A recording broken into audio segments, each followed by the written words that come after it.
ಹಟ್ಟಿ ಚಿನ್ನದ ಗಣಿ ಕಂಪನಿ ವಿರುದ್ಧ ಭಾರಿ ಹೋರಾಟ ನಡೀತಾ ಇದೆ. ಭೂಮಿ ಕೊಟ್ಟವರಿಗೆ ಪರಿಹಾರವನ್ನೇ ಕೊಡದೆ ಎಸಿ ತಿದ್ದುಪಡಿ ಮಾಡಿ ಸರಿಸುಮಾರು 400 ಎಕರೆ ರೈತರ ಭೂಮಿಯನ್ನ ಕೊಳ್ಳೆ ಹೊಡೆಯಲಿಕ್ಕೆ ಮುಂದಾಗಿದೆ ಎಂಬ ಆರೋಪ ಕೇಳಿಬಂದಿದೆ.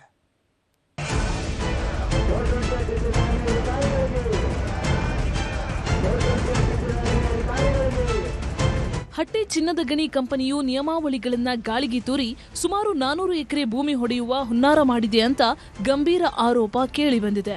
ಭೂಮಿಯ ಇಸಿಯಲ್ಲಿ ರೈತರ ಗಮನಕ್ಕೆ ತರದೆ ಕಾನೂನು ಬಾಹಿರವಾಗಿ ಕಂಪನಿಯ ಹೆಸರನ್ನ ನಮೂದಿಸಿಕೊಂಡಿದೆ ಅನ್ನುವಂಥದ್ದು ರೈತರ ಗಂಭೀರ ಆರೋಪ.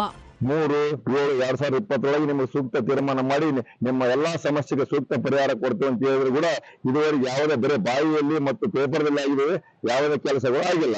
ಹೀಗಾಗಿ ನಾವು ಅನಿವಾರ್ಯವಾಗಿ ಇವರ ವಿಳಂಬ ಧೋರಣೆಯನ್ನು ಖಂಡಿಸಿ ದಿನಾಂಕ 27ರಿಂದ ಮಾನ್ಯ ಅಮರೇಗೌಡ ಪಾಟೀಲ್ ದಯಾಪುರ ನೇತೃತ್ವದಲ್ಲಿ ಅನಿರ್ದಿಷ್ಟ ಸತ್ಯಾಗ್ರಹವನ್ನು ಹಮ್ಮಿಕೊಂಡಿದ್ದೇವೆ. ಈ ಸುಮಾರು ನಾವು 40 ವರ್ಷಗಳಿಂದ ಹೋರಾಟ ಮಾಡಿ ಬರೀ ಹಟ್ಟಿ ರೈತರು ಜೈಲಿಗೆ ಹೋಗಿ ಎತ್ತುಬಂಡಿ ಕಟ್ಟಿ ಲಾಠಿ ಏಟು ತಿಂದು ನಾವು ನೌಕರಿ ತಗೊಂಡಿವಿ. ಇವತ್ತಿನವರೆಗೆ ನಮ್ಮ ಒಂದು ಪ್ರಾಣಿಗೆ ಒಂದು ಉದ್ಯೋಗ ಯಾರು ಕರೆದು ಕೊಟ್ಟಿಲ್ಲ. ಈಗಿನ ಕೂಡ ಅಷ್ಟೇ ಐತಿ. ಈಗ ನಾವು ಮುಂದಿನ ಏನು ನಾಳೆ ಬಗನ ನಮ್ದು ಮಾತುಕತೆ ಫೇಲ್ ಆದ್ರೆ ಮುಂದೆ ನಾವು ಉಗ್ರ ಹೋರಾಟ ಹೋಗ್ಬೇಕಂತ ಇದು ಮಾಡ್ತೀವಿ. ಇದರ ನೇತೃತ್ವವನ್ನು ಶ್ರೀಮಾನ್ ಅಮರೇಗೌಡ ಪಾಟೀಲ್ ಮಾಜಿ ಸಚಿವರ ಇವರ ಮಾರ್ಗದರ್ಶನದಲ್ಲಿ ಈ ಹೋರಾಟ ನಡೆಯಲಾಗುತ್ತದೆ. ಭೂ ದಾಖಲೆಗಳಲ್ಲಿ ಕಂಪನಿಯ ಹೆಸರು ನಮೂದಾಗಿರೋದ್ರಿಂದ ರೈತರು ತೀವ್ರ ಆರ್ಥಿಕ ಸಂಕಷ್ಟಕ್ಕೆ ಸಿಲುಕಿದ್ದಾರೆ.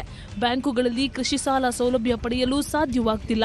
ಪ್ರಕೃತಿ ವಿಕೋಪದಿಂದ ಬೆಳೆ ನಷ್ಟವಾದರೆ ಸರ್ಕಾರದಿಂದ ಸಿಗುವ ಬೆಳೆ ಪರಿಹಾರವಾಗಲಿ ಅಥವಾ ವಿಮೆ ಹಣವಾಗಲಿ ರೈತರ ಕೈ ಸೇರ್ತಾ ಇಲ್ಲ.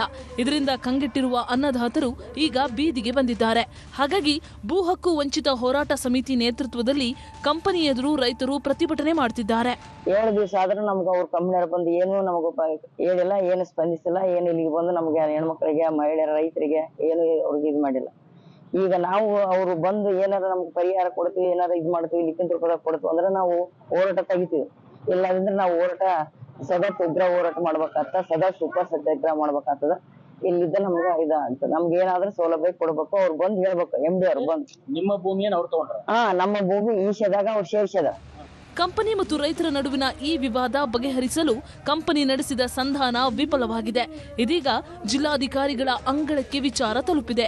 ಜಿಲ್ಲಾಧಿಕಾರಿ ಯಾವ ರೀತಿ ಕ್ರಮ ಕೈಗೊಳ್ತಾರೋ ಕಾದು ನೋಡಬೇಕಾಗಿದೆ. ವಿಶ್ವನಾಥ್ ಹೂಗಾರ್, ನ್ಯೂಸ್ 18, ರಾಯಚೂರು.